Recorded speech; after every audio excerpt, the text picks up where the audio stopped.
கிருஷ்ணா அனைத்து பக்தர்களுக்கும் அடியேனுடைய சிரம் தாழ்த்தி கோடி கோடி நமஸ்காரத்தையும் நன்றியும் தெரிவிச்சுக்கிறேன்.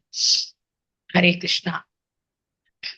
ஓம் அஜானதிமிராந்தஸ்ய ஞானாஞ்சனசலாகயா சக்ஷுரன்மீலிதம் ஏன தஸ்மை ஸ்ரீ குரவே நமக. ஸ்ரீ சைத்தன்ய மனோபீஷ்டம் ஸ்வாபிதம் ஏன பூதலே ஸ்வயம் ரூபகதா மஹ்யம் ததாதி சுபதாந்திகம். வந்தேகம் ஸ்ரீகுரு ஸ்ரீயுதபதகமலம் ஸ்ரீகுரும் வைஷ்ணவாம்ச ஸ்ரீரூபம் சாக்ரஜாதம் சககண ரகுநாதான்விதம் தம் சஜீவம் சாத்வைதம் சாவதூதம் பரிஜனசகிதம் கிருஷ்ண சைத்தன்ய தேவம் ஸ்ரீராதா கிருஷ்ண பாதான் சககணா லலிதா ஸ்ரீ விஷாகான்விதாம்ச हे कृष्ण करुणा सिंधु दीन बंधो जगत्पदे गोपेश गोपिका कांता राधा कांता नमोस्तुते सप्त कांचन गौरांगी राधे वृंदावनेश्वरी वृषभानुसुते देवी प्रणमामि हरिप्रिये वाञ्छाकल्पतरूपयस्य कृपा सिन्धु भयेव च पतितानां पावनेभ्यो वैष्णवेभ्यो नमो नमः. जय श्री कृष्ण चैतन्य प्रभु नित्यानंद श्री अद्वैत गदाधर श्रीवासादि गौर भक्त वृंद. हरे कृष्ण कृष्ण कृष्ण हरे हरे हरे राम राम राम हरे हरे. मूकं करोति वाचालं पङ्गुं लङ्घयते गिरिं यत्कृपातमहं वन्दे श्रीगुरुं दीनदारिणं परमानन्दमाधवं श्रीचैतन्य ईश्वरं. हरि ओम तत्सत्. ओम नमो भगवते वासुदेवाय. ओम नमो भगवते वासुदेवाय. ओम नमो भगवते वासुदेवाय. नारायणं नमस्कृत्य नरं चैव नरोत्तमं देवीं सरस्वतीं व्यासं ततो जयम् उदीरयेत्. नष्टप्रायेषु अभद्रेषु नित्यं भागवत सेवयां भगवती उत्तम श्लोके भक्तिर्भवति नैष्टिकी. निगमकल्पतरो कलितं फलं सुखमुखादमृत द्रवसंयुतं पिबत भागवतं रसमालयं गुरुरसिका भुवि भावुकाः शृण्वतां सगतगा कृष्णा पुण्यश्वरण कीर्तनः हृदयन्तस्तोगी अभद्राणि वितर्णोति सुकृतः सदाम्. हरे कृष्णा. नंदी प्रभु जी. सर्वशास्त्राभिपीयूषा सर्ववेदैकशत्फला सर्वसिद्धान्तरत्नाद्या सर्वलोकैकदृक्प्रदा सर्वभागवतप्राणा श्रीमद्भागवतप्रभो कलिद्वन्तोदिदादित्य श्रीकृष्ण परिवर्तिता परमानन्दपाताय प्रेमवर्षि अक्षरायते शर्वाद सर्वसेव्याय श्रीकृष्णाय नमोऽस्तु मे. मत एक बंधो मत संगिन मत गुरु मन महादना मन निष्ठारका मत भाग्या मत आनंता नमोस्तुते. असाधु साधु था दायिन अतीनो चाता करा हान मुंशा कदाचिन मां प्रेम नगरत कंतयो स्पुरा. हरे कृष्णा कृष्ण कृष्णा हरे हरे हरे रामा राम राम हरे हरे. हरे कृष्णा பக்தர்களே, மீண்டும் உங்கள் அனைவரையும் சாஸ்திரங்களில் சம்பாஷணை நிகழ்ச்சியில் வரவேற்பதில் மகிழ்ச்சி அடைகிறேன். நம்ம இந்த அவதாரங்களினுடைய மகிமைகள் சூத கோஸ்வாமியிடம் சாதுக்கள் கேட்ட கேள்வி லீலா அவதாரத்தை பற்றி கூறுவோம் அப்படின்னு. பகவான் எடுத்த எண்ணற்ற அவதாரங்களில் ஒரு சில குறிப்பிட்ட அவதாரங்களை பற்றி நம்ம தெரிஞ்சுக்கிட்டு இருக்கோம். கடைசியாக வியாசதேவருடைய அவதாரம். அந்த வியாசதேவர் பத்தி நம்ம நிறைய படிச்சிருக்கோம். நாரத முனியோட இருந்ததால அந்த 17வது அவதாரமாக அவர் தோன்றினார் அப்படிங்கிற ஒரு விஷயத்தை நாம் தெரிந்து கொண்டோம். இன்னைக்கு ரொம்ப ஒரு முக்கியமான ஒரு அவதாரத்தை பற்றி நாம் பேச இருக்கிறோம். 18வது அவதாரமாக சூத கோஸ்வாமி ராமச்சந்திர பகவானை பற்றி கூறுகிறார். ரொம்ப அற்புதமான ஒரு ஸ்லோகம். பட் இந்த இடத்துல சூத கோஸ்வாமி அவர்கள் 18வது அவதாரமாக தோன்றுகிறார் அப்படின்னு தான் சொல்றாங்க. பெரிய விவரங்கள் எதுவுமே கொடுக்கப்படவில்லை. காரணம் என்ன அப்படின்னா, ஸ்ரீல பிரபுபாதர் அவர்கள் ராமச்சந்திர பகவானை பற்றி பல்வேறு இடங்களில் தனியா ஒரு ஸ்கந்தமே இருக்கு, அவருக்காக ஒரு சில அத்தியாயங்கள் இருக்கு. அதுல எல்லா விவரங்களும் தரப்பட்டிருக்கிறது. நம்ம அது எல்லாமே கலந்து இங்க நம்ம தெரிஞ்சுக்க போறோம். அந்த ராமச்சந்திர பகவானுடைய தோற்றம், அவருடைய மகிமைகள், ஏன் தோன்றினார், அவருடைய குணங்கள்லாம் எப்படிப்பட்ட குணங்கள் அப்படின்னு. மோஸ்ட்லி இன்னைக்கு வகுப்புல நம்ம ராமச்சந்திர பகவானை மாத்திரம்தான் பேசுவோம்னு நினைக்கிறேன். நேரம் நமக்கு அதுக்கே சரியா இருக்கும்.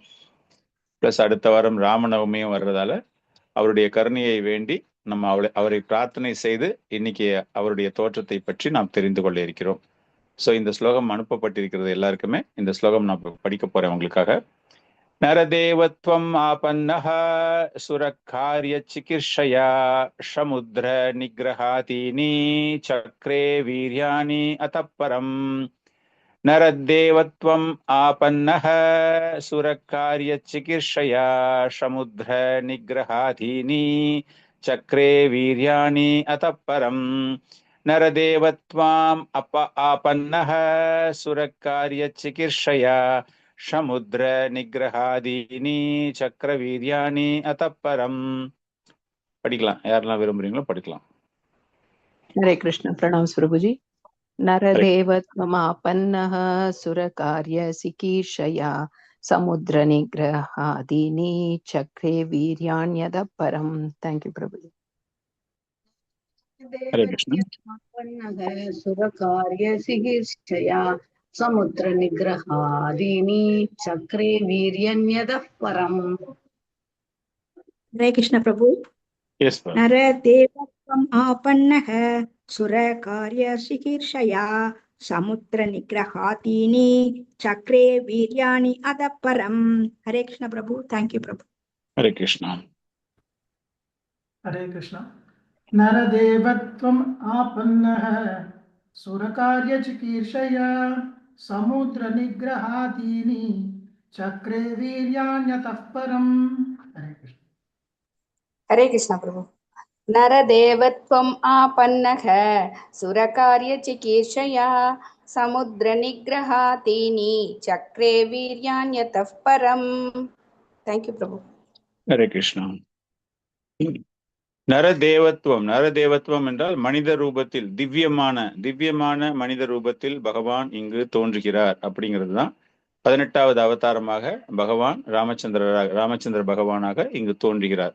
எதற்காக அவர் தோன்றுகிறார் என்றால் தேவர்களுக்கு மகிழ்ச்சி தரக்கூடிய செயல்களில் ஈடுபடுவதற்காக, அவருடைய அசாதாரணமான குணங்களை, அசாதாரணமான சக்திகள் மூலமாக, மனிதனாக பிறந்திருந்தாலும் மனித ரூபத்தில் பிறந்திருந்தாலும் அசாதாரணமான சக்திகள் மூலமாக, இந்த பதத்துல கொடுக்கப்பட்டது இந்திய சமுத்திரம், அதாவது இந்து மகா சமுத்திரத்தை கடந்து பக்தி அற்ற ராவணேஸ்வரனை கொள்வதற்காக கடலுக்கு அடுத்த பகுதியில் இருக்கக்கூடிய அந்த நாடு, அதை எல்லாமே கலெக்டிவா பார்த்தோம் அப்படின்னா, இலங்கையில் வசித்து கொண்டிருக்கக்கூடிய அபக்தனான ராவணனை கொள்வதற்காக, தேவர்களை அதன் மூலமாக மகிழ்ச்சி செய்வதற்காக, மகிழ்விப்பதற்காக தன்னுடைய அசாதாரணமான குணங்களை நிரூபித்து 18வது அவதாரமாக பகவான் இங்கு தோன்றுகிறார் அப்படிங்கிறது தான் இந்த ஒரு ஸ்லோகத்துல சூத்த கோஸ்வாமி அவர்கள் சாதுக்களுக்கு கூறுகிறார். இதை பத்தி நம்ம நிறைய தெரிஞ்சுக்கிறதுக்கு முன்னாடி ராமச்சந்திர பகவானை பத்திட்டு பரீட்சித் மகாராஜாவும் செப்பரேட்டா கேள்வி கேட்கிறாரு. சுகதேவ கோஸ்வாமியோடும் செப்பரேட்டா ஒரு சில கேள்விகள் அவர் கேட்கிறாரு.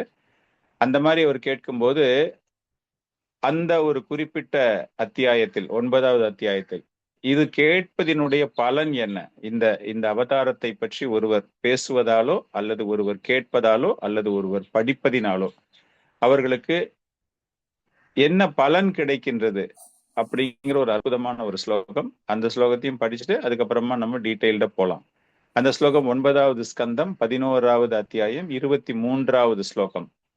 புருஷோ ராமச்சரிதம் ஷவனைருபதாரயன் அனர்சம்ஷ்ய பரோ ராஜன் கர்ம பந்தைர் விமுஷ்யதே. இந்த ஸ்லோகமும் அனுப்பியிருக்கேன், யாராவது படிக்க விரும்புனா படிக்கலாம்.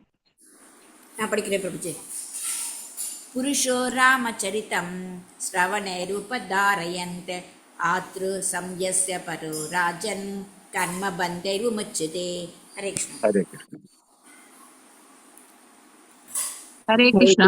पुरुषो रामचरितं श्रवणैरुपतारयन् आनृमस्य परो राजन् कर्मबन्धैर्विमुच्यते. हरे कृष्ण. दंडवत्. ஹரே கிருஷ்ண. புருஷோ ராமச்சரிதம் படிக்கிறீங்களா? அது படிக்கிறீங்களா? படிங்க. पुरुषो रामचरितं श्रवणैरुपधारयन् आनृशंस्य परो राजन् कर्मबन्धैर्विमुच्यते. थैंक यू प्रभु. हरे कृष्ण प्रभु. पुरुषो रामचरितं श्रवणैर् उपधारयन् आनृशंस्य परो राजन् कर्म बन्धन बन्धैर्विमुच्यते। पुरुषो रामचरितं श्रवणैरुपधारयन् आण्ड्र संशय परो राजन् कर्म बन्धैर्विमुच्यते। हरे कृष्ण। पुरुषो रामचरितं श्रवणैरुपधारयन् आन्द्र संस्यपरो राजन् कर्मबन्धैर्विमुच्यते। ஹரே கிருஷ்ணா. புருஷோ ராமச்சரித்தம், ராமச்சந்திர பகவான், அதாவது அவருடைய சரித்திரத்தை எவன் ஒருவன் கேட்டாலும், சுப்ரீம் பர்சனாலிட்டி இல்லையா, பரம்பொருள், பரம பகவானா ராமச்சந்திர பகவானினுடைய பெருமைகளை ஷவனம் மீன்ஸ் என்னது, காதுகளினால் கேட்பதின் மூலமாக, சும்மா கேட்டாலே போதும் அப்படிங்கிறது. உபதாரையன், ஷவனைர் உபதாரையன் அப்படின்னா செவி வழியாக கேட்டாலே அப்படிப்பட்ட ஒரு பரம பக்தரை, பரம்பொருளை பற்றி, பரம பகவானை பற்றி, உச்ச பகவானை பற்றி, முழுமுதற் கடவுளை பற்றி எவன் ஒருவன் கேட்கின்றானோ அவனுக்கு என்ன கிடைக்கிறது என்றால், பொறாமையிலிருந்து அவன் விடுபட்டு இந்த பலநோக்கு செயல்களில் ஈடுபட்டு கொண்டிருந்தாலும் அதிலிருந்து அவன் விடுவிக்கப்படுகிறான். பொறாமை பௌதீக குணங்கள், பலநோக்கு செயல்களில் அவன் ஈடுபடுகிறான் அப்படின்னா, பலநோக்கு செயல்கள் அப்படின்னாலே mostly with jealous and envious, right? ஒரு பொறாமையாக இருக்கும், ஒரு நமக்கு வேணும் அப்படிங்கிற ஒரு ஆசை இருக்கும் இல்லையா? ஸோ அதிலிருந்து அவர்கள் விடுபடுகிறார்கள் அப்படின்னு. காரணம் என்ன அப்படின்னா, இந்த பௌதீக வாழ்க்கையே பொறாமை நிறைந்த ஒரு பௌதீக உலகம்தான். சின்ன குழந்தைங்களை ஒரு பெற்றோர்கள் வளர்க்கும் போதே ஒரு பொறாமை மனதோடு, அந்த பொறாமை எண்ணத்தோடு தான் அந்த குழந்தை வளர்க்கப்படுகிறது. பக்கத்து வீட்டு குழந்தைய பாத்தியா, அவனை பாத்தியா, அவன் ஃபர்ஸ்ட் ரேங்க் எடுத்துட்டான், அவன் பார் என்னென்ன கேம்ஸுக்கெல்லாம் போறான் பார், அவன் எவ்வளவு ஸ்மார்ட்டா இங்கிலீஷ் பேசுறான் பார் அப்படின்ட்டு அந்த குழந்தைங்களுக்கு ஒரு போட்டி எண்ணத்தையும் ஒரு பொறாமை எண்ணத்தையுமே வளர்த்து விடுகிறார்கள். ஸோ பௌதீக உலகமே அந்த மாதிரி ஒரு பௌதீக உலகமாகத்தான் இருக்கிறது. அதனால தான் இந்த பகவானுடைய சரித்திரத்தை எவன் ஒருவன் கேட்கின்றானோ, காது வழியாக எவன் ஒருவன் கேட்கின்றானோ அவனுக்கு அந்த பரம்பொருளின் மீது ஒரு ஆசை ஏற்படுகிறது, பகவானை பற்றி தெரிந்து கொள்ள வேண்டும் அப்படின்னு. ஸோ இதையே தான் பகவத்கீதையிலையும் பகவான் சொல்லியிருக்காரு இல்லையா, ஜென்ம கர்ம சமய திவ்யம் ஏவம் யோவேதி தத்துவதகா அப்படின்னு. இது கேட்பதின் மூலமாக என்ன நமக்கு கிடைக்குது? பொறாமையிலிருந்து விடுபடுகிறான். ஸோ ஜென்ம மிருத்யு ஜரா வியாதி, இந்த சுழற்சியிலிருந்து, பௌதீக வாழ்க்கையிலிருந்து ஒரு விடுபடுவதற்காக எல்லாமே அவனுக்கு கிடைக்க ஆரம்பிச்சிடுச்சு அப்படின்னா அவன் முழுமையாக அவனை ஆன்மீகத்தில் ஈடுபடுத்தி கொள்கிறான். அப்போ அதுல ஈடுபடுத்தி கொள்ளும் போது அவனுக்கு இந்த ஜென்ம மிருத்யு, இந்த cycle of repeated birth and death இல்லையா, அந்த பிறப்பு இறப்பு சுழற்சியிலிருந்து அவன் மீண்டு வருவதற்கு அது ஏதுவாக இருக்கிறது. ராமச்சந்திர பகவான் is not different from Krishna. எல்லாருக்குமே தெரியும், பகவானுடைய அவதாரத்தில் பகவான் கிருஷ்ணர் ஒரு சின்ன லீலைக்காக ராமச்சந்திர பகவானாக வருகிறார். அவருடைய தச அவதாரங்கள்ல பாத்தீங்க அப்படின்னா, ஒன்லி தச அவதாரமும் கிடையாது, எல்லா அவதாரங்களையும் பார்த்தீங்கன்னா முக்கியத்துவம் வாய்ந்த 2 அவதாரங்கள் அப்படின்னு பார்க்கும்போது ராமச்சந்திர பகவான் அவதாரமும் கிருஷ்ண பரமாத்மா பகவான் கிருஷ்ணருடைய அவதாரம் ரெண்டுமே இதற்கு அடுத்த அவதாரம் கிருஷ்ண அவதாரம் 19-20 பலராமர் பிளஸ் கிருஷ்ண அவதாரம். ஸோ இந்த அவதாரம் அவ்வளவு முக்கியம் வாய்ந்தது. பகவான் கிருஷ்ணர் அப்படின்னு பார்க்கும்போது மகாபாரதத்துல ஒரு முக்கியமான ஒரு பங்கு, அதனுடைய ஒரு பகுதியாக நமக்கு பகவத்கீதை தரப்பட்டிருக்கிறது. அது போல ராமச்சந்திர பகவான் 2 பெரிய இதிகாசங்கள் அப்படின்னு பார்க்கும்போது, ஒன்னு ராமரை பற்றியது, இன்னொன்னு பகவான் கிருஷ்ணரை பற்றியது. ராமாயணம் மிகப்பெரிய ஒரு இதிகாசமாக பார்க்கப்படுகிறது, பல நல்ல கருத்துக்கள். ஸோ எப்படி வாழ்வதற்கு, எப்படி வாழக்கூடாது அப்படிங்கிற மாதிரி இந்த 2 பொதுவான தத்துவங்களை விளக்கக்கூடிய 2 அருமையான இதிகாசங்கள். எப்படி வாழ வேண்டும் அப்படின்னா ராமாயணத்தை போய் தெரிஞ்சுக்கலாம், எப்படி வாழக்கூடாது அப்படின்னா மகாபாரதத்தை போய் படிச்சு தெரிஞ்சுக்கலாம். அந்த மாதிரி ஒரு மக்களுக்கு பல விஷயங்களை தரக்கூடிய 2 அருமையான அவதாரங்கள். பிரபுபாதர் எழுதும்போது இந்த ஒரு பதத்திற்கு பிரபுபாதர் பொருளுரை எழுதும்போது, பகவான் ராமச்சந்திரர் ஒரு சாதாரண மனித ரூபத்தில் தோன்றுவதற்கு சம்மதம் தெரிவித்திருக்கிறார். எதற்காக என்றால் அந்த தேவர்களை மகிழ்விப்பதற்காக. தேவர்கள் அப்படின்னா யாரு? நிர்வாக பொறுப்பை ஏற்றுக்கொண்டிருப்பவர்கள் இல்லையா? பகவானினுடைய ராஜ்யத்தில் அந்த நிர்வாக பொறுப்புகளை ஏற்றுக்கொள்வதற்காக அதிகாரம் அளிக்கப்பட்ட ஜீவ தத்துவங்கள் தான் அவங்க எல்லாருமே, அதிகாரம் அளிக்கப்பட்டவர்கள். பட் அவங்கெல்லாம் மிக உயர்ந்த குணங்களில் இருந்ததினால் அவர்களுக்கு அந்த பொறுப்பு வழங்கப்பட்டிருக்கிறது. எதற்காக? பகவான் சிருஷ்டி செய்த பிரபஞ்சத்தை அமைதி பாதையில் செலுத்துவதற்காக, அதை சரியா போகுதான்னு பாக்குறதுக்கு. அங்கங்க பிரச்சனைகள் இருக்கலாம், அதர்மவாதிகள் இருக்கலாம். பட் ஓவராலா பாத்தீங்கன்னா ஒரு அட்மினிஸ்ட்ரேஷன் ரன் பண்றதுக்கு தேவைகள், ஆட்கள் தேவைகள் இல்லையா? அது போல பார்க்கும்போது அப்படிப்பட்ட அவரால் அதிகாரம் அளிக்கப்பட்டு அவரால் நியமிக்கப்பட்ட தேவர்களை மகிழ்விப்பதற்காக இந்த அவதாரம் எடுக்கிறார் அப்படின்னு பிரபுபாதர் எழுதுறாரு அந்த இடத்துல. ராமாயணத்தை பத்தி நம்ம தெரிஞ்சுக்கணும் அப்படின்னா ஒரு சின்னதா ஒரு ஸ்மால் சம்மரி அபவுட் ராமாயணத்துல வந்து 24,000 ஸ்லோகங்கள் இருக்கின்றன. நம்ம எப்படி ஸ்ரீமத் பாகவதம் ஸ்கந்தங்கள் சொல்றோமோ அந்த மாதிரி அது காண்டங்கள், 7 காண்டங்கள் உடையது வால்மீகி ராமாயணம். அந்த 7 காண்டங்கள் அப்படின்னு பார்க்கும்போது ஆதி காண்டம், அதாவது பாலகாண்டம், சின்ன குழந்தை பருவத்துல இருக்கக்கூடிய அதை பற்றி விவரிக்கக்கூடியது ஆதி காண்டம், அயோத்தியா காண்டம், ஆரண்ய காண்டம், கிஷ்கிந்தா காண்டம், சுந்தர காண்டம், லங்கா காண்டம், யுத்த காண்டம். லங்கா காண்டம் 6 யுத்த காண்டம் அந்த மாதிரி. அதுக்கப்புறமா உத்தரகாண்டம். ஸோ இந்த மாதிரி it is a chronological order. Chronological order அப்படின்னா அப்படியே தேதி வாரியா கரெக்டா அப்படியே வந்துகிட்டே இருக்கும். அவர் பிறந்ததுல இருந்து அப்படியே கரெக்டா வந்துட்டே இருக்கும். இப்போ மகாபாரதம் அதெல்லாம் போய் பார்த்தோம் அப்படின்னா அதுல நமக்கு தெரியாது, அது தொகுத்து வழங்கியிருப்பாங்க அவ்வளவுதான். பட் அந்த டேட்ஸ் எல்லாமே கரெக்டா வருதா, அந்தந்த பிரகாரம் நடந்திருக்கா அப்படின்னு பாத்தீங்கன்னா மிக்ஸ் பண்ணி வரும். ஒரு சினிமா பாக்குற மாதிரி இங்க ஒரு சீன் வரும், அங்க ஒரு சீன் வரும், அது எல்லாத்தையுமே கலந்து நம்ம கடைசியா புரிஞ்சுக்கணும் கிளைமேக்ஸ் வரும்போது. அந்த மாதிரி மகாபாரதத்துல குரோனலாஜிக்கலா நம்மளால எதுவுமே தெரிஞ்சுக்கவே முடியாது. ஆனா ராமாயணத்துல அப்படியே அந்த ஆர்டரா போயிட்டே இருக்கும். ஸோ அதுதான் இந்த ரெண்டுத்துக்கும் பார்க்கும்போது ரொம்ப ஒரு சுவையான ஒரு விளக்கம். எப்படி ஆச்சாரியர்கள் வால்மீகி எப்படி அந்த அளவுக்கு தத்ரூபமா எழுதியிருக்காரு, அதே வியாசதேவர் அதை தொகுத்து வழங்கும் போது அவ்வளவு இன்சிடென்ட் நடக்குது. மகாபாரதத்துல எக்கச்சக்கமான விஷயங்கள். அந்த எக்கச்சக்கமான விஷயங்களை அவரை வரிசைப்படி அவரால் எழுதவே முடியாது. இருந்தாலும் அதை அழகா தொகுத்து கொடுத்து படிப்பதற்கு ரொம்ப ஏதுவாக இருக்க வேண்டும் அப்படிங்கிற ஒரு விஷயம். இந்த வால்மீகி அப்படிங்கிறவர் யார் அப்படின்னா உங்க எல்லாருக்குமே தெரிஞ்சிருக்கும். ரத்னாகர் அப்படிங்கிற ஒரு வேடுவன். அந்த வேடுவன் நாரத முனியினுடைய ஒரு கருணையினால் அவரை பார்த்த அவருடைய தரிசனம் கிடைத்த ஒரு மிகப்பெரிய வரப்பிரசாதம். அவரிடமிருந்து அவனுக்கு தீட்சை பெற்று அதன் பிறகு அவரே தான் உதவி செய்கிறார். நாரத முனி வால்மீகி போய் கேட்கிறார், எனக்கு ஒரு உதாரண புருஷன், ஐடியல் பர்சன் சொல்லுவோம் இல்லையா, ஒரு உதாரண புருஷன் யாரு, நீங்க பார்த்ததுலயே யாரு, அவரை பத்தி நான் எழுதணும் அப்படிங்கும்போது ரொம்ப அற்புதமா இருக்கும் அது வால்மீகி ராமாயணத்துல அந்த ஒரு பர்டிகுலர் போர்ஷன் படிக்கும்போது. அப்போ நாரத முனி ராமச்சந்திர பகவானை பற்றி கூறுகிறார். இன்னொரு விஷயம் என்ன அப்படின்னா, ராமச்சந்திர பகவானை பற்றிய இந்த ராமாயணத்தை வால்மீகி அவர்கள் எழுதும் போது ராமச்சந்திர பகவான் ஆட்சி செய்து கொண்டிருக்கிறார் அயோத்தியில்.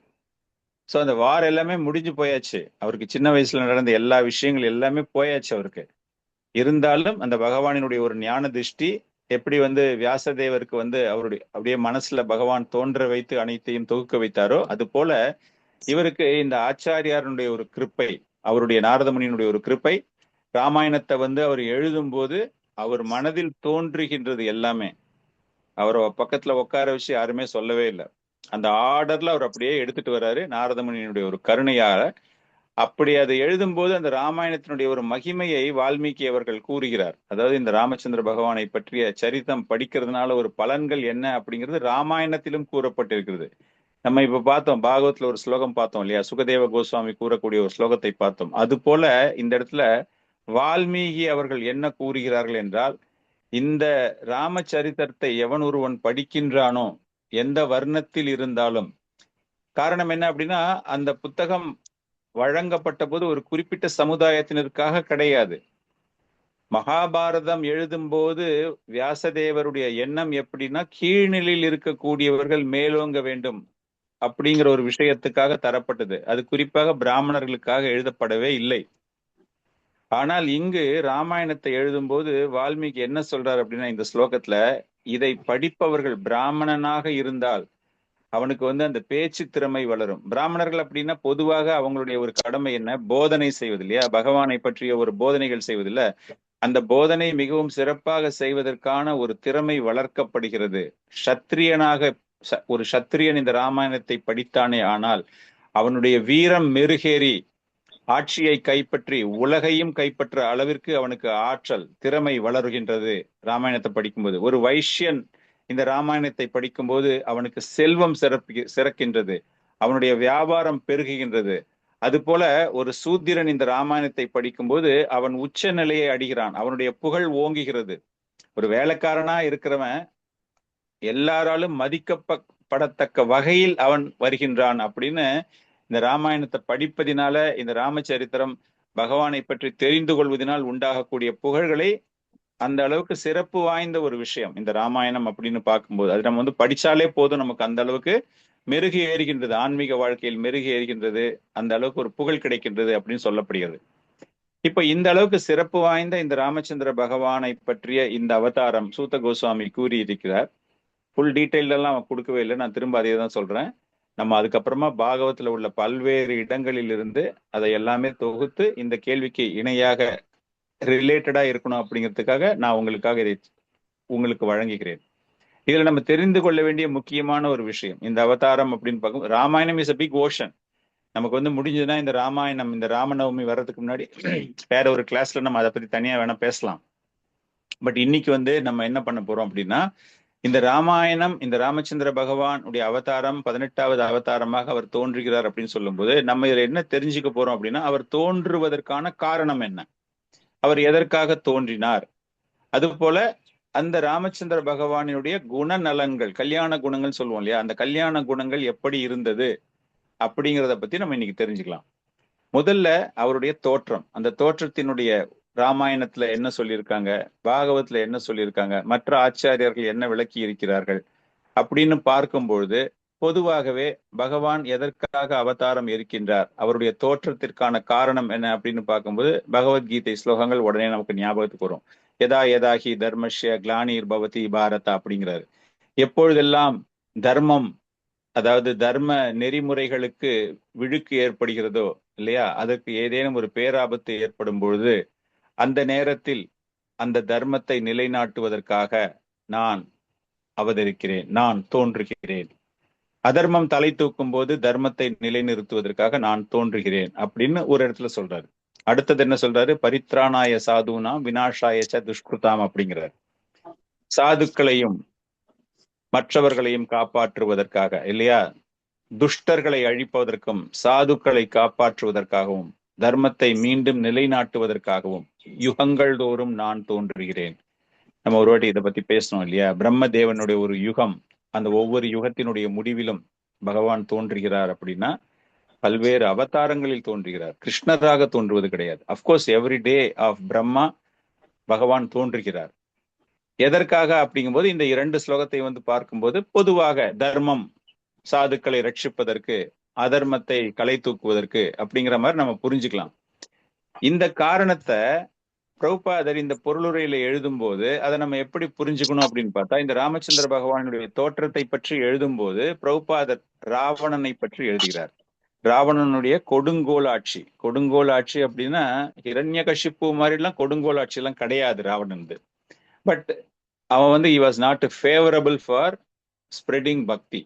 காரணம் என்ன அப்படின்னா, அவன் தான் எல்லாமே தெரிஞ்சிருக்கு அப்படின்னு நினைச்சுக்கிட்டு, எப்படி ராவணன் ஹிரண்யகசிப்பு 2 பேருமே ஒவ்வொரு விதங்களில் பௌதீகவாதிகளாக அவர்களை காண்பித்து கொண்டு மக்களையும் அந்த மாதிரி செய்ய வைக்கணும் அப்படின்னு பார்த்துட்டு, அது இல்லாம தனிப்பட்ட முறையில் அவர்களிடம் உள்ள அந்த ஆண்மை, அந்த சக்தியை, ஆற்றலை அவர்களுடைய சுய இன்பத்திற்காக எப்படி பயன்படுத்த வேண்டும், பௌதீக கலாச்சாரத்திற்கு முன்னுரிமை வழங்கப்பட்டது அவங்களால. ராவணேஸ்வரனை பொறுத்த வரைக்கும் வானத்துல பறக்கணும். அதாவது இந்த பொருளுரையை படிச்சு பார்க்கும்போது சிவலோகத்தை சென்று அடைவதற்காக, அப்பர் பிளானட்டரி சிஸ்டம் அப்படி நம்ம புரிஞ்சுக்கலாம், மேல் உலகத்தை சென்று அடைவதற்காக ஒரு படிக்கட்டு ஏறி போனா எப்படி இருக்குமோ அந்த மாதிரி போட்டு பகவானை அவ்வளவு எளிதில் அடைய வேண்டும் அப்படிங்கிற மாதிரி அவன் ஆசைப்படுகிறான். அதை பிரபுபாதர் அழகா எழுதுறார். அவர் என்ன சொல்றார் அப்படின்னா, பகவானினுடைய பிரபஞ்சங்கள் மேலுலகத்திற்கு செல்ல வேண்டும் என்றால் அதற்கு அந்த பக்திங்கிற ஒரு பயிற்சியை செய்வதன் மூலமாகத்தான் நம்மால் செல்ல முடியும். ஆனால் இந்த ராவணன் போன்ற கொடுங்கோல் ஆட்சியாளர்கள், அதர்மவாதிகள், அபக்தர்கள், பகவானின் மீது நம்பிக்கையற்றவர்கள். ராவணன் பெரிய சிவபக்தன் இருந்தாலும் அந்த சிவபக்தியை அவன் எதற்காக பயன்படுத்தினான் அப்படின்னா, பௌதீக ஆசைகளுக்காக, அவனுடைய சுய நலத்திற்காக, மக்கள் பொதுமக்களுக்காகவோ ஆன்மீகத்தில் வளர வேண்டும், நாடு ஆன்மீகத்தில் செழிக்க வேண்டுமோ அப்படிங்கிற ஆசை எல்லாமே கிடையவே கிடையாது. அவனுடைய பௌதீக முன்னேற்றம், he was very much puffed up. அந்த கர்வம், அகங்காரம், நல்லா நம்ம முன்னுக்கு வரணும், பௌதீகத்துல முன்னுக்கு வரணும் அப்படின்னு பார்க்கும்போது இறை உணர்வு அற்ற ஒரு சமுதாயம் அங்கு வளர தொடங்குகிறது.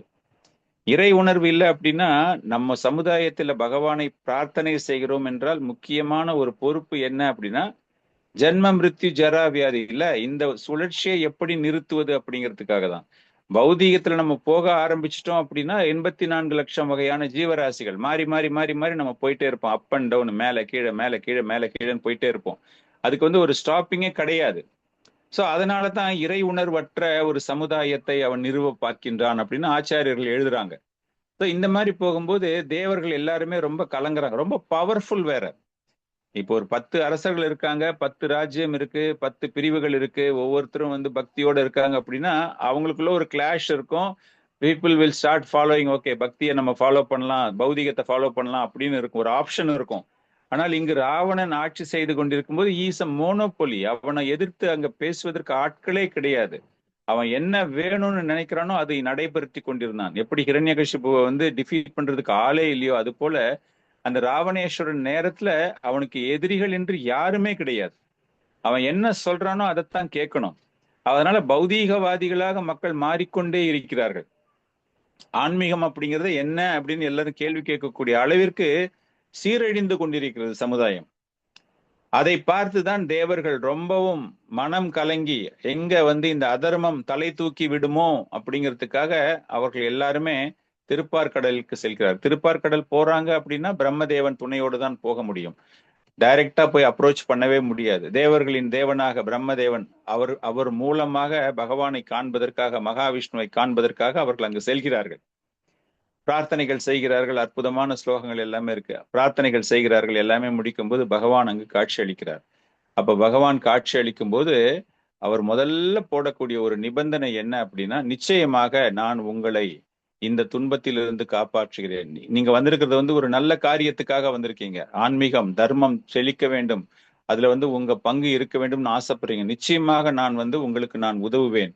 அந்த ராவணனுடைய ஒரு கொடுங்கோல் ஆட்சியை நான் முடிவுக்கு எடுத்து வருகிறேன் அப்படின்னு சொல்லிட்டு அவர் என்ன ஒரு நிபந்தனை போடுகிறார் அப்படின்னா, நான் இதை தனியாக செய்ய முடியாது, நீங்கள் எல்லோருமே எனக்கு உதவ வேண்டும். ஸோ இப்ப இந்த தேவர்கள்லாம் எந்த நிலையில இருக்காங்க? அவங்களுக்கு வந்து எந்த பிரச்சனையும் கிடையாது. நல்ல நிம்மதியா காலையில எழுந்து அவங்க வந்து devotional service they can do that. 16 மாலைகள் ஜபிக்கணுமா, புக் டிஸ்ட்ரிபியூஷன் பண்ணணுமா, பிரசாதம் சாப்பிடணுமா, அவங்களுக்கு ஒரு பிரச்சனையுமே கிடையாது. பீஸ்ஃபுல்லா பண்ணிட்டு போகலாம். காரணம் அவங்க இருக்கிறது எல்லாமே ஒரு சுத்த சத்துவ நிலையில் இருக்கிறார்கள். அவங்க இருக்கக்கூடிய நிலையும் சுத்த சத்துவம், இருக்கக்கூடிய இடமும் தாமமும் அது போன்ற ஒரு தாமம். மாயாப்பூர்ல இருக்கிறவனுக்கு ஏதாச்சும் பிரச்சனை இருக்குமா? ஃபுல் ஆஃப் டிவோட்டி அசோசியேஷன், எந்த பிரச்சனையும் கிடையாது. சொந்தக்காரங்க பிரச்சனை கூட, சொந்தக்காரங்களுக்கு என்ன பிரச்சனை வந்தாலும் அதை பத்தி கேரே பண்ண மாட்டாங்க. மனசு அந்த மாதிரி பகவான் பகவான் பகவான்னு இருப்பாங்க. அது போல இந்த தேவர்கள் முழுக்க முழுக்க அந்த அளவுக்கு ரொம்ப ஒரு சந்தோஷமான நிலையில் இருக்கும் போது பகவான் இது போன்ற ஒரு நிபந்தனை போடுகிறார். அந்த நிபந்தனை என்ன அப்படின்னா, இப்போ நீங்க இருக்கிற உங்களுடைய அடையாளத்தை மாற்றிக்கொண்டு, ஒரு பக்தனாக நீங்கள் பக்தி செய்து கொண்டிருக்கிறீர்களா, இந்த அடையாளத்தை நீங்கள் மாற்றிக்கொண்டு எனக்கு நீங்கள் உதவ வேண்டும். பக்தி என்றால் என்னது? பக்தி என்றால் சர்வோபாதி வினிர்முக்தம் தத் பரத்வேன நிர்மலம் ரிஷிகேன ரிஷிகேஷ சேவனம் பக்திர் உஷ்யதே. ரிஷிகேன ரிஷிகேஷ சேவனம், அந்த ரிஷிகேஷன் பகவானுக்கு விருப்பம் ஏற்படுத்தக்கூடிய அளவிற்கு, அவனுடைய இந்திரிய சுகங்கள் ஏற்படுத்தக்கூடிய அளவிற்கு செய்யக்கூடிய பக்தி தான் மிக உயர்ந்த பக்தி. தேவர்கள் எல்லாருமே பக்தி பண்ணிக்கிட்டு இருக்காங்க. ஆனா அது பகவானுக்கு ஒரு சுகத்தை கொடுத்துதா அப்படின்னு பார்த்தா it is a question mark. அதனாலதான் இந்த இடத்துல ராமச்சந்திர பகவான் என்ன சொல்றாரு அப்படின்னா, எனக்காக நீங்கள் உங்கள் உடலை மாற்றிக்கொண்டு, உங்கள் உருவை மாற்றிக்கொண்டு, அதாவது உங்களுடைய நிலையை மாற்றிக்கொண்டு, இந்த அளவுக்கு ஒரு கம்ஃபர்டபுளான ஒரு என்விரான்மெண்ட்ல இருக்கிற நீங்க அதையெல்லாம் மாத்திக்கிட்டு எனக்காக நீங்க வர முடியும்னா நான் உங்களுக்காக தோன்றுகிறேன், நான் ராவணனை அடக்குகிறேன் அப்படிங்கிறார்.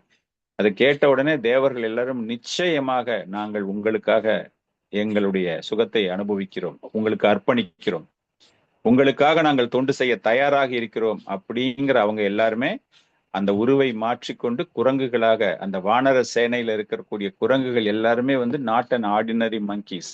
அவங்க எல்லாருமே வந்து மிக உச்ச நிலையில் இருக்கக்கூடிய ஒரு தேவர்கள். அவர்கள் அனைவருமே இந்த ராமச்சந்திர பகவானுடைய அவதாரத்தில் அந்த லீலையில் அவர்கள் தோன்றுகிறார்கள். இது பகவான் தோன்றுவதற்கான ஒரு முதல் காரணமாக பார்க்கப்படுகிறது. இந்த ஒரு தோற்றம் பகவான் இந்த மாதிரி ஒரு வானர ரூபம் தேவர்கள் ஒரு வானர ரூபம் எடுத்து பகவானோடு அவர்கள் வருகிறார்கள் அப்படிங்கும்போது, உத்தவன் பகவானை பிரார்த்தனை செய்யும் போது, உத்தவ கீதைக்கு முன்னாடி பாத்தீங்கன்னா உத்தவன் வந்துட்டு பகவானை நல்லா பிரார்த்தனை பண்ணுவார். அப்ப அந்த பிரார்த்தனையில அவரு ஒரு பர்டிகுலர் ஸ்லோகத்துல அவர் என்ன சொல்றாரு அப்படின்னா, வானரங்களுக்கு மத்தியிலும் பகவான் தன்னை மிகவும் பணிவான முறையில் நடத்தி கொண்டிருக்கிறார். தட் ஹியூமிலிட்டி, ஹம்பிள்னஸ் அப்படிங்கும்போது, பகவான் இதெல்லாம் வானரம் தானே, இதெல்லாம் விலங்குகள் தானே, நான் தானே அதிபதி, இந்த விலங்குகள் பொதுவாகவே ஒரு விலங்குகள் மீது அந்த அளவுக்கு ஒரு கம்பேஷன், கருணை, மேபி இப்ப இந்த பெட் டாக்ஸ் கேட்ஸ் எல்லாம் வச்சுக்கிறாங்க, அது மேல இருக்கலாம் ஜனங்களுக்கு. பொதுவாக மற்ற விலங்குகளை எல்லாம் பார்க்கும்போது ஒண்ணு பயமாக இருக்கும், இல்லைன்னா அதை அடிச்சு துரத்தணும், அந்த இடத்துல நிக்க கூடாது அது அப்படின்னு, அப்படி ஒரு அவர்ஷன் தான் வருமே தவிர அந்த பணிவு அந்த அன்புலாம் வராது. ஆனால் பகவானுக்கு வானரங்களுக்கு மத்தியிலும் அவர் தன்னை மிகவும் பணிவான முறையில் நடத்தி கொண்டிருக்கிறார் அப்படின்னு உத்தவனுடைய ஒரு பிரேயர்ல பகவான் ராமச்சந்திர பகவான் அந்த வானரங்களுக்கு மத்தியில் தன்னை எப்படி நிலைநிறுத்தி கொண்டார் அப்படிங்கிற ஒரு அற்புதமான ஒரு ஸ்லோகத்தில் அவர் விளக்குகிறார். அடுத்தது இரண்டாவது ஸ்லோகத்தில், அதாவது இரண்டாவது காரணமாக பார்க்கும் போது, அந்த வனத்தில் உள்ள ரிஷிகள் ராவணனுடைய கொடுங்கோல் அதர்மத்தை நிலைநிறுத்த வேண்டும், அதர்ம வழியில் பௌதீக வழியில் அனைவரையும் செல்ல வைக்க வேண்டும் அப்படின்னு முயற்சி செஞ்சுக்கிட்டு இருக்கும்போது, வனத்தில உள்ள ரிஷிகள் பல்வேறு யாகங்கள் செய்து கொண்டிருக்கிறார்கள், பகவானை பிரார்த்தனை செய்து கொண்டிருக்கிறார்கள். அப்போ அவங்களுக்கு எக்கச்சக்கமான தொந்தரவு தரப்படுகிறது. நம்ம ராமாயணத்துல அது படிக்கிறதுக்கு முன்னாடி பார்க்கலாம். நிறைய அரக்க குணம் படைத்தவர்கள், நிறைய அரக்கர்கள் அங்க போயிட்டு எவ்வளவு ஒரு தொந்தரவு செய்ய முடியுமோ அந்த வனத்தில் அந்த ரிஷிகளுக்கு கொடுத்து கொண்டிருக்கிறார்கள். அப்போ அந்த ரிஷிகள் எல்லாருமே மனமுருகி பிரார்த்தனை செய்கிறார்கள், விஷ்ணுவை நோக்கி பிரார்த்தனை செய்கிறார்கள். இந்த மாதிரி நாங்க கஷ்டப்பட்டுக்கிட்டு இருக்கோம், நாங்க செய்யற இந்த யாக பலன்கள் எதுவுமே கிடைக்க முடியாத அளவுக்கு எங்களுக்கு ரத்தமும் மாமிசமும் அந்த யாக குண்டத்தில் வீசி எறிகிறார்கள், எங்களால் இதெல்லாம் செய்ய முடியல, தயவு செஞ்சு நீங்க எங்களை காப்பாற்ற வேண்டும் அப்படின்னு பகவானிடம் கேட்கின்றார். இது வால்மீகி ராமாயணத்துல யுத்த காண்டத்துல ரொம்ப சிறப்பாக ராமச்சந்திர பகவானினுடைய ஒரு பராக்கிரமம். அவர் இந்த அவதாரம் எடுத்த போது இவர்களை கொல்வதற்காக, இந்த அரக்கர்களை கொல்வதற்காக, இந்த சாதுக்களை ரட்சிப்பதற்காக அந்த யுத்த காண்டத்துல படிக்கும்போது, இது லங்கால நடக்கிற சண்டை கிடையாது. முதல்ல அவர் விஸ்வாமித்திரர் அவரை அழைத்து கொண்டு வரும்போது ஃபர்ஸ்ட் உள்ள வர்றதே இங்கதான் வர்றாரு. அவரு இந்த காட்டுக்குள்ள வந்து இந்த சாதுக்கள் பண்ண முடியலப்பா, இவங்களை நிறைய பேர் டிஸ்டர்ப் பண்றாங்க, நிறைய அரக்கர்கள் தொந்தரவு செய்யறாங்க அப்படிங்கும்போது அவருடைய பராக்கிரமம் யுத்த காண்டத்தில் அந்த அளவுக்கு ஒரு 3 மணி நேரம் தான் அவர் யுத்தம் புரிகிறார் அப்படின்னு எழுதுறாரு வால்மீகி. அதுல வந்து அவருடைய அம்புகள் எப்படி ஜுவாலை போல, நெருப்பு போல, நிறைய பெரிய டிஸ்கிரிப்ஷன். அந்த ராமச்சந்திர பகவானுடைய ஒரு ஆற்றல், அவர் எப்படி வந்து அந்த தண்டகாரண்யா அப்படிங்கிற அந்த ஒரு வனத்தில் இருந்து கொண்டு அனைத்து சாதுக்களுக்கும் ரட்சிப்பவராக இருந்து அந்த அரக்கர்களை அழித்து அவர்கள் தவம் செய்வதற்காக, அந்த தர்மத்திற்காக, அவர்களுடைய அந்த ஆன்மீக தொண்டு சிறக்க வேண்டும் அப்படிங்கிறதுக்காக பகவான் எந்த அளவுக்கு அந்த அவதாரத்தில் அவர் செய்தார் அப்படிங்கிற விளக்கம் தரப்பட்டிருக்கிறது. சோ இரண்டாவது காரணமாக பகவான் தோன்றியது இந்த தர்மம். பகவத்கீதை நம்ம படிச்சோம் இல்லையா, தர்மத்தை நிலைநாட்டுவதற்காக அப்படின்னு. அதெல்லாமே core principles of Lord's appearance, அதுல எந்த விதமான மாற்றமுமே இருக்காது. ஆனா ஒவ்வொரு வாட்டி வரும்போது என்னென்ன காரணங்கள் அப்படிங்கிற ஒரு விஷயம் மாத்திரம் நமக்கு தெரிந்து கொண்டே இருக்கும். அந்த மாதிரி பார்க்கும்போது எதற்காக அவர் தோன்றுகிறார் அப்படிங்கிற ஒரு விஷயம் மாத்திரம் நமக்கு தெரிந்து கொண்டே இருக்கும். அப்படி பார்க்கும்போது இந்த இரண்டாவது காரணமாக ராமச்சந்திர பகவான் இங்கு தோன்றியதற்கு காரணம் அந்த தண்டகாரண்யத்தில் இருந்த தேவர்கள், அந்த சாதுக்களை ரட்சிப்பதற்காக. மூன்றாவது காரணம் ரொம்ப சுவையான ஒரு காரணம். நாராயணருக்கு லக்ஷ்மி தேவி எப்பொழுதுமே பணிவிடை செய்து கொண்டிருக்கிறாள். அந்த பணிவிடை எப்படி செய்வாள் என்றால், நாராயணர் எங்கு அமர்ந்திருக்கிறார், அவர் வந்து சேஷத்து இல்லையா, சேஷ நாகம் சொல்றோம் இல்லையா, அந்த சேஷத்தின் ஆதிசேஷன் மேல படுத்துக்கிட்டு தான் இருக்கார். அவர் அங்கதான் உக்காந்துகிட்டு இருக்கார். அவர் தனியா, அவருக்கு எந்த இடமுமே கிடையாது. ஆதிசேஷனுக்கு வந்து பல ஆயிரம் தலைகள், அந்த பல ஆயிரம் தலைகள் பார்த்து கொண்டே இருக்கின்றன. லக்ஷ்மி தேவிக்கு வந்து மனசுல ஒரு பெரிய வருத்தம், நான் வந்து என்னுடைய கணவருக்கு தனிப்பட்ட முறையில், ரகசியமான முறையில் என்னுடைய அன்பு பரிமாற்றத்தை நான் அவருக்கு செலுத்த முடியவில்லை, என்னுடைய பக்தி தொண்டினை என்னுடைய கணவருக்கு செலுத்த முடியவில்லை. எப்பொழுதுமே என்னை பார்த்து கொண்டே இருக்கிறார்கள், இல்லையா? அப்பப்ப பாத்தீங்கன்னா டிஸ்டர்பன்ஸ், யாராச்சும் தேவர்கள் வருவாங்க, அவங்க வருவாங்க, இவங்க வருவாங்க அப்படின்னு பயங்கர டிஸ்டர்பன்ஸ். அது இல்லாம கான்ஸ்டன்ட் சம்படி இஸ் மானிட்டரிங் அப்படின்னா ஆதிசேஷன் எப்பொழுதுமே பார்த்து கொண்டிருக்கிறார். அதனால லக்ஷ்மி தேவிக்கு மனசுல வந்து ஒரு பெரிய ஒரு ஒரு ஒரு பாதிப்பு. நான் ஆசைப்பட்ட மாதிரி என்னுடைய கணவருக்கு என்னால சேவகம் செய்ய முடியலையே, யாராச்சும் பார்த்துக்கிட்டே இருக்காங்களே அப்படின்னு அந்த ஒரு வேதனை இருக்கிறத பார்த்து பகவான் லக்ஷ்மி தேவியிடம் கேட்கிறாராம். நாராயணன் கேட்கிறார், உன்னுடைய முகத்தில் அந்த அளவுக்கு சந்தோஷமே எனக்கு இல்லையே, நீ ரொம்ப ஒரு வருத்தமா இருக்கிற மாதிரியே எனக்கு இருக்கே. அப்படிங்கும்போது லக்ஷ்மி தேவி கூறுகிறாள், எனக்கு ரொம்ப நாளா ஒரு ஆசை, உங்களை வந்து ரகசியமாக தனிமையில் யாருமே பார்க்காத மாதிரி ஒரு நிலையில் நான் உங்களுக்கு சேவகம் செய்ய நான் ஆசைப்படுகிறேன். ஆனா எனக்கு அந்த மாதிரி ஒரு வாய்ப்பு கிடைக்கவே மாட்டேங்குது, எப்போதுமே இந்த ஆதிசேஷன் பார்த்து கொண்டே இருக்கிறார் அப்படின்னு கேட்கும்போது பகவான் சிரிக்கிறாராம். சிரிச்சுட்டு, நிச்சயமா நான் வந்து உனக்கு இதை நான் நடத்தி காட்டுறேன், உனக்கு அது மாதிரி ஒரு சந்தர்ப்பத்தை நான் உனக்கு ஏற்படுத்தி தருகிறேன், தனிமையில் நம்ம 2 பேரும் இருக்கிற மாதிரி நீ ஆசைப்பட்ட மாதிரி சந்தோஷமாக நீ எனக்கு சேவகம் செய்யலாம் அப்படின்னு பகவான் கொடுக்கிறார், உத்தரவாதம் தருகிறார். ராமாயணம் நல்லா படிச்சு பாத்தீங்கன்னா 14 வருஷத்துல 13 வருடங்கள் பகவானும் சீதா தேவியும் தனிமையில் இருக்கிறார்கள். அவங்களுக்கு வந்த பிரச்சனையே கடைசி வருஷம்தான். 13 வருஷம் அவங்க வந்து அவ்வளவு சந்தோஷமாக இருக்கிறார்கள். அதெல்லாம் ரொம்ப டீட்டெயில்டா நம்ம படிக்கணும் அப்படின்னா ராமாயணத்துல போய் பார்த்தா தான் முடியும். வால்மீகி ராமாயணத்துல போய் பார்த்தா தான் அந்த தனிமையில் அவர்கள் அனுபவித்த சுகமான நிறைய நிகழ்வுகள் அதுல போய் படிக்கலாம். பாகவத்ல வந்துட்டு இட் இஸ் ஒன்லி பிரபுபாதர், நாட் பிரபுபாதர், வியாசதேவர். காரணம் என்ன அப்படின்னா வியாசதேவருக்கு தெரியும் ராமாயணம் தனியா வரப்போகுது அப்படின்ட்டு. அதனால அவர் ரொம்ப டீட்டெயில்டெல்லாம் அங்க கொடுக்கல. எதற்காக தோன்றினார், அவர் என்ன லீலைகள் செய்தார் அப்படிங்கிற விஷயம்தான் வர்ணிக்கப்பட்டிருக்கிறது. சோ இந்த ஒரு கனவு, லக்ஷ்மி தேவியினுடைய ஒரு கனவு, பகவான் ராம அவதாரத்தில் 14 வருடங்கள் காட்டுல இருக்கும்போது 13 வருடங்கள் தனிமையில் இருவரும் இருக்கக்கூடிய விஷயம். லக்ஷ்மணன் இருந்தான் அப்படின்னா லக்ஷ்மணனுக்கு என்ன நடக்குதுன்னே தெரியாது. அந்த அளவுக்கு தனிமைப்பட்ட ஒரு ஜீவாத்மா அப்படின்னா அது லக்ஷ்மணன் தான். அந்த அளவிற்கு ஒரு பணிவு, ஒரு மரியாதை. ஒரு கட்டத்துல சீதா தேவியை கடத்தி கொண்டு போகிறார். அப்படிங்கும்போது ராமச்சந்திர பகவான் வந்து லக்ஷ்மணனை கேட்கிறாராம், நீ ஏதாச்சும் பாத்தியாப்பா இந்த நகை? அந்த நகையை எடுத்து கொடுக்குறாங்க. கருடன் வந்து நாட் கருடன், பேரு டக்குன்னு வர மாட்டேங்குது. அந்த நகைகள் எல்லாமே அந்த காட்டுல வந்து சிதறி கிடக்கும் போது அதை ஜடாயு அந்த நகையை எடுத்துட்டு வந்து காட்டும் போது, இந்த நகை இருந்தது, இதுதான் சீதா தேவியினுடைய நகையா, நீங்க சொல்லுங்களேன் அப்படின்னு கேட்கும் போது ராமச்சந்திர பகவான் ஒரு டிபிக்கல் ஆண் மகனுக்கு தன்னுடைய மனைவிக்கு என்ன நகை வாங்கி கொடுத்தாங்கிற விஷயம் ஆம்பளைங்களுக்கு தெரியவே தெரியாது. என்னைக்கு வாங்கி கொடுத்தீங்க அப்படின்னு திடீர்னு வந்து ஒய்ஃப் கேட்பா, இந்த நகை நான் போட்டிருக்கேன், ஞாபகம் இருக்கா, நீங்க எனக்கு எப்போ வாங்கி கொடுத்தீங்க அப்படின்னு. அவன் அப்படியே பயத்துல பார்ப்பான், ஏன்னா அவனுக்கு ஒண்ணுமே தெரியாது, எப்போ வாங்கி கொடுத்தான், என்ன வாங்கி கொடுத்தாங்கிறது தெரியாது. ராமச்சந்திர பகவான் ஆல்மோஸ்ட் அந்த ஸ்டேஜ்ல தான் இருக்காரு. இந்த நகையை காட்டும் போது, ஜடாயு காட்டும் போது அவருக்கு தெரியவில்லை. அதற்கு வேறு ஒரு காரணம், ஒரு பெரிய குழப்பத்தில் இருக்கிறார், மன வருத்தத்தில் இருக்கிறார். இது என்னுடைய மனைவியினுடைய நகைகள் தானா அப்படின்னு தெரியாத போது லக்ஷ்மணனை பார்த்து கேட்கிறாராம். ரொம்ப சுவையாக எழுதுகிறார்கள் ஆச்சாரியர். கம்பராமாயணம் படிக்கும் போதுலாம் ரொம்ப அழகா இருக்கும் அந்த இடத்துல. அப்ப சொல்றாராம் லக்ஷ்மணன், அண்ணா என்னை மன்னிச்சிருனா, நான் அண்ணியுடைய காலுக்கு மேல நான் எதையுமே பார்த்தது கிடையாது, அவங்களுடைய பாதத்தை மாத்திரம்தான் நான் பார்த்திருக்கேன், அவங்க கழுத்துல கையில என்ன அணிகலன்கள் போட்டிருக்காங்க அப்படிங்கிற விஷயமே எனக்கு தெரியாது அப்படின்னு. சோ அந்த அளவுக்கு ஒரு பணிவாக இருந்தவர்.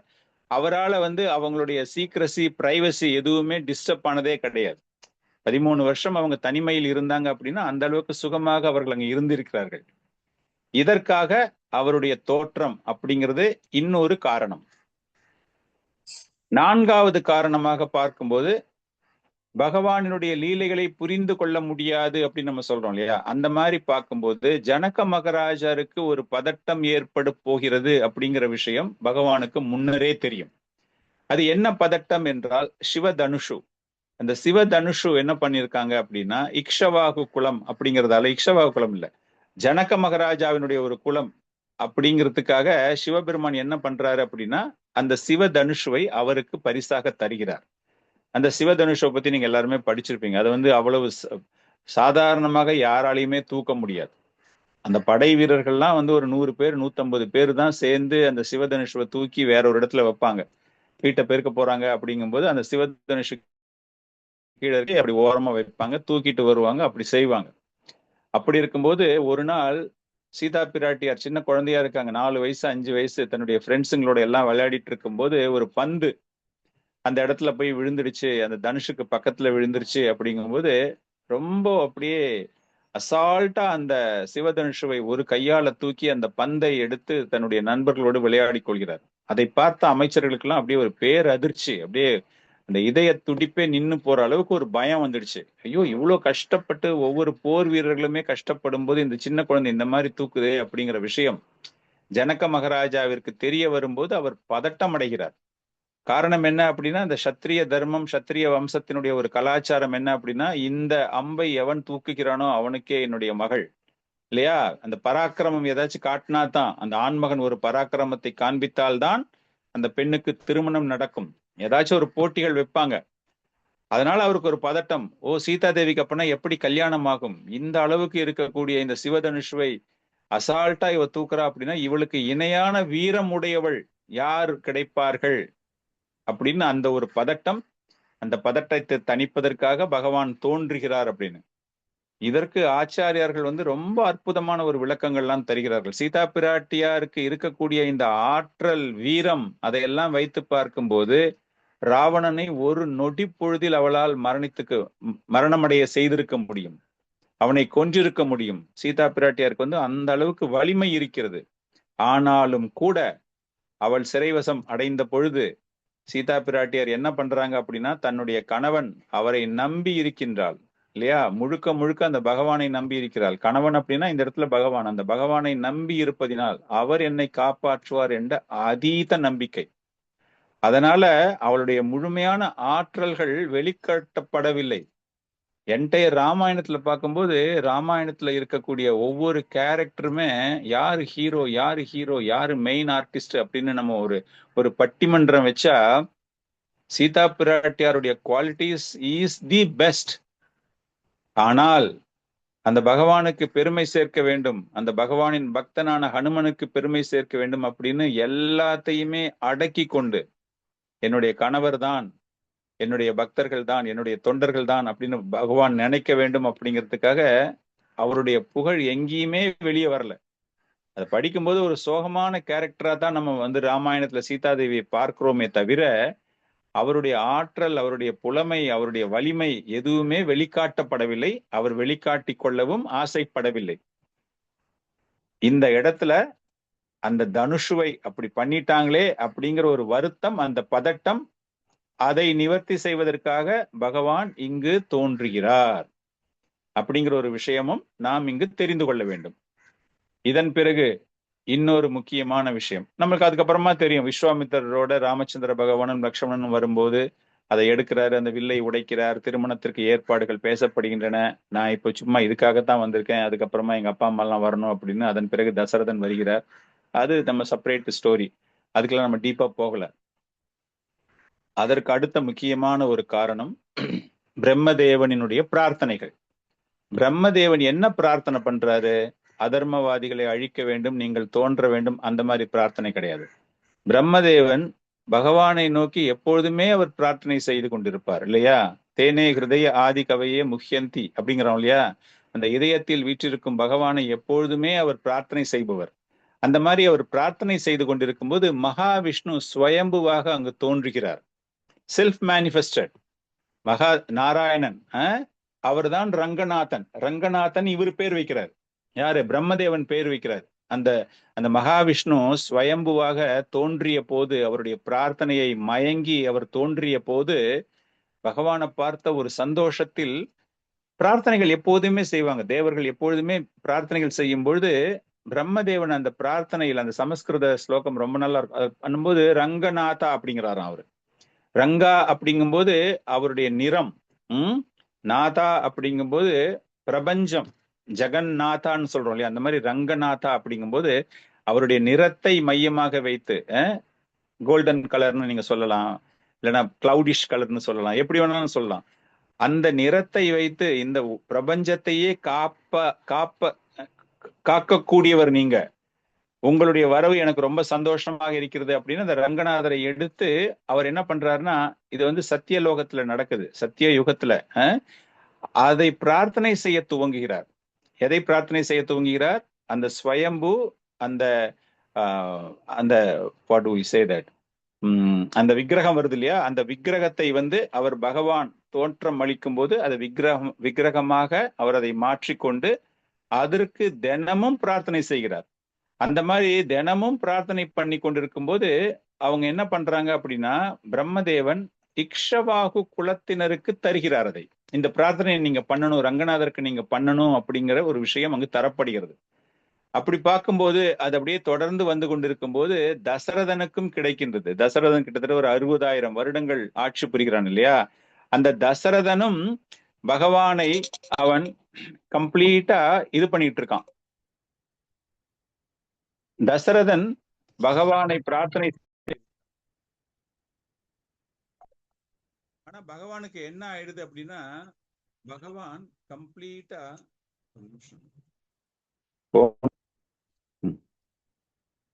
பகவான் என்ன பண்றாரு, தசரதன் செய்யற அந்த பிரார்த்தனை அவருக்கு மனசுல பிடிக்காம இருக்கான். சரியா பண்ணவே மாட்டேங்கிறான். இதை நானே போய் பண்ணாதான் நல்லா இருக்கும், நான் ஆசைப்பட்ட மாதிரி பண்ணணும், இவங்க பண்றதெல்லாம் எனக்கு பிடிக்கவே இல்லை அப்படின்னு. சைத்தன்ய மகாபிரபு பக்தனாக தோன்றுவதற்கு காரணம் என்ன? அவர் நிறைய காரணங்கள் நம்ம பார்த்தோம் இல்லையா.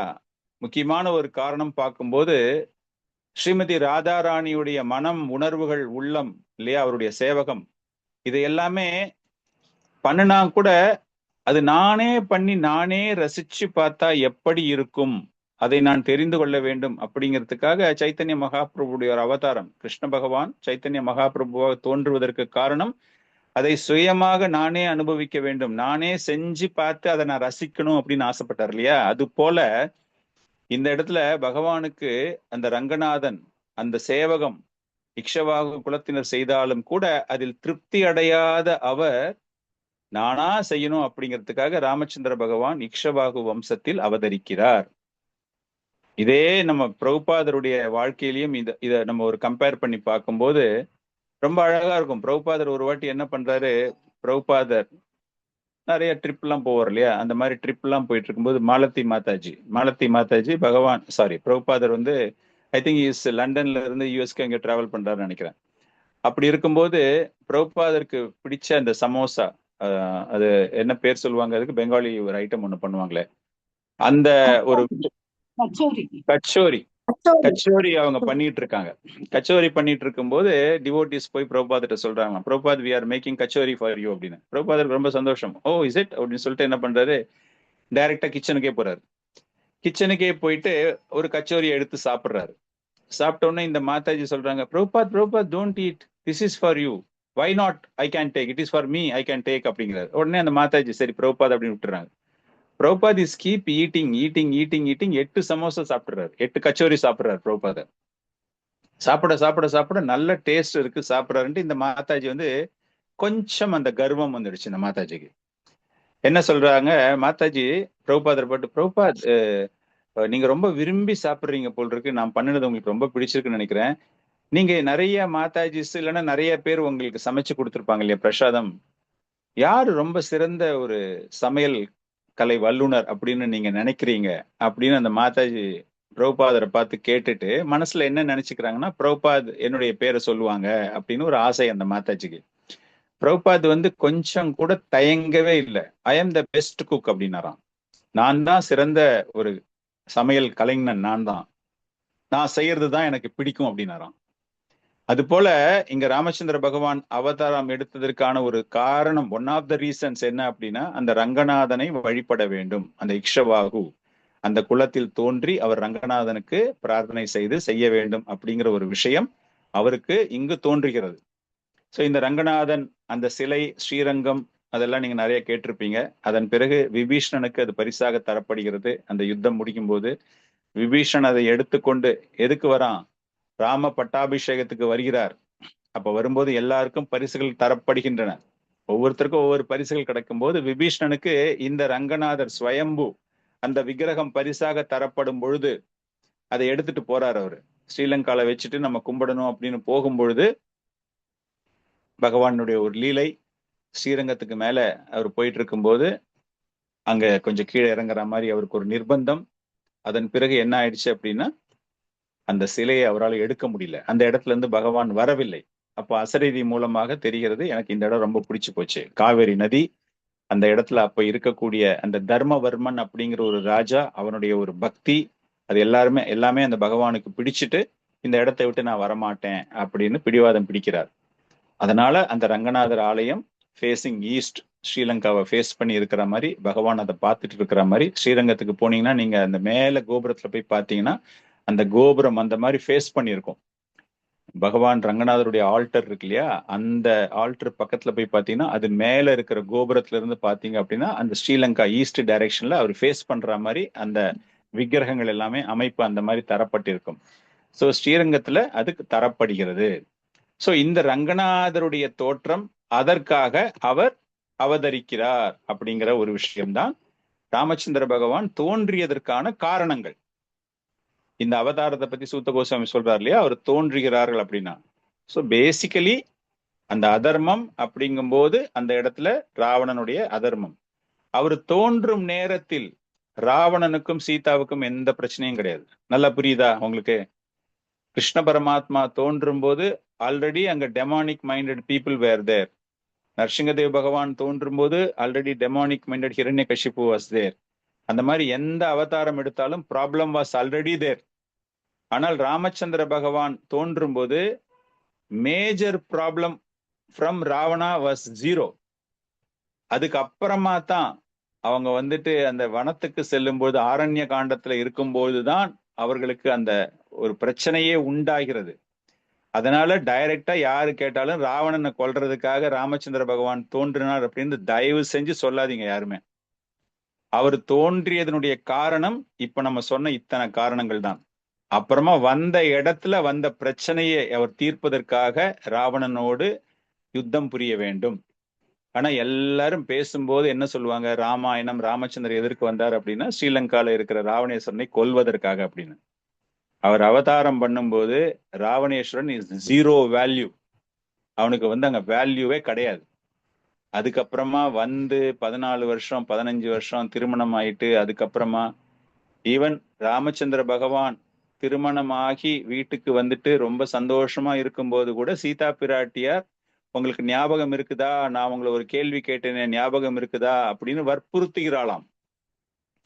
அங்க கூட சீதா தேவிக்கு கம்ப்ளீட்டா எனக்கு வந்துட்டு காரனேஷன் பிஃபோர் அந்த பரதா எபிசோடுக்கு முன்னாடி பட்டாபிஷேகம் அவருக்கு செய்யணும் அப்படின்னு தசரதன் முயற்சி செய்து கொண்டிருப்பது ஆச்சாரியர்கள் எழுதுகிறார்கள். சீதா தேவிக்கு அதில் விருப்பம் கிடையாது.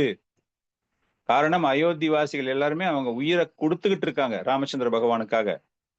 அது பார்த்துட்டு சீதா தேவி, அப்ப நம்ம போட்ட திட்டம் என்ன ஆகும், நான் கேட்ட ஆசை, என்னுடைய ஆசை எப்படி நிவர்த்தி ஆகும் அப்படின்னு சீதா தேவி கேட்கிறாளாம் ராமர்கிட்ட.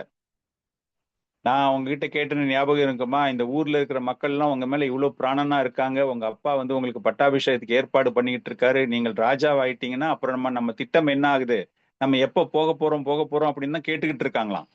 அப்படின்னா அது வரைக்கும் ராவணனால எந்த தொந்தரவும் கிடையாது. Ravanan came only later part of their life. So main reasons for Ramachandra Bhagavan to appear இந்த காரணங்கள் தான் அப்படிங்கிறது தான் பல்வேறு ஆச்சாரியர்கள் தரக்கூடிய ஒரு விளக்கம். ஸோ அந்த விளக்கத்தை தான் நம்ம இன்னைக்கு தெரிஞ்சிருக்கோம். ஸோ இதுக்கப்புறமா அவருடைய குணங்களை பத்தி பேசணும் அப்படின்னா கொஞ்சம் டைம் எடுக்கும், நமக்கு டைம் அதிகமாக போயிடும். ஸோ அதனால அவருடைய குணங்களை பற்றி நாம் அடுத்த வகுப்பில் தெரிந்து கொள்ளலாம். ஸோ பை த டைம் நம்மளுக்கு ராமநவமியும் கிட்ட வந்துடும். அதுக்கப்புறமா ராமாயணத்திலிருந்து ஒரு சில சுவையான பாகங்கள், ஸோ ஒரு 3 செஷன் இன்னிலிருந்து ஆரம்பிச்சு ஒரு 3 session we will exclusively talk about Ramayana. அதுக்கப்புறம் again we will go back to another ரொம்ப ரொம்ப முக்கியமான அவதாரம், கிருஷ்ண அவதாரம், பலராமருடைய அவதாரம், 19 20வது அவதாரம். நம்ம மோஸ்ட் லைக்லி ராமாயணத்துக்கு அப்புறமா எடுக்கிற மாதிரி தான் இருக்கும். ஸோ இன்னைக்கு we have started about Ramachandra பகவானுடைய ஒரு அவதாரத்தை பத்தி நம்ம இன்னைக்கு தெரிஞ்சுக்கிட்டு இருக்கோம். அவர் தோன்றியதற்கான காரணங்கள் ஓரளவுக்கு நம்ம புரிஞ்சுக்கிட்டு இருக்கோம். அதற்கப்புறமா அவருடைய குணங்களை பற்றி பேசலாம். கிட்டத்தட்ட ஒரு 16 குணங்கள். அவர் எதற்காக ராமாயணம் எழுதணும் அப்படின்னு கேட்டாரு, வால்மீகி கிட்ட கேட்டாரு அப்படின்னா, நாரதர்கிட்ட வால்மீகி கேட்டாரு, ரொம்ப ஒரு குணவான், நீங்க பார்த்ததுலயே மிகச்சிறந்த குணவான் யாருன்னு சொல்லுங்க அப்படின்னு தான் கேட்டார். அந்த குணங்கள் உடையவர் இவர்தான் அப்படின்னு நாரதமுனி காட்டும்போது பாலகாண்டத்துல 16 குணங்களை அவர் விவரிக்கிறார். அந்த 16 குணங்கள்ல 16 குணங்களையும் பேசணும்னா நமக்கு 16 வாரம் ஆயிடும். அதனால அதுல ரொம்ப முக்கியமான குணங்கள், சுவையான குணங்கள், அதை மாத்திரம் பத்தி நம்ம பேச போறோம். That we will do it in the next session. இப்போ நம்ம வந்து இதை நிறுத்திக்கிறோம். நம்ம ஏதாச்சும் உங்களுக்கு டவுட்ஸ் இருந்ததுன்னா நீங்க கேட்கலாம். கிருஷ்ணா.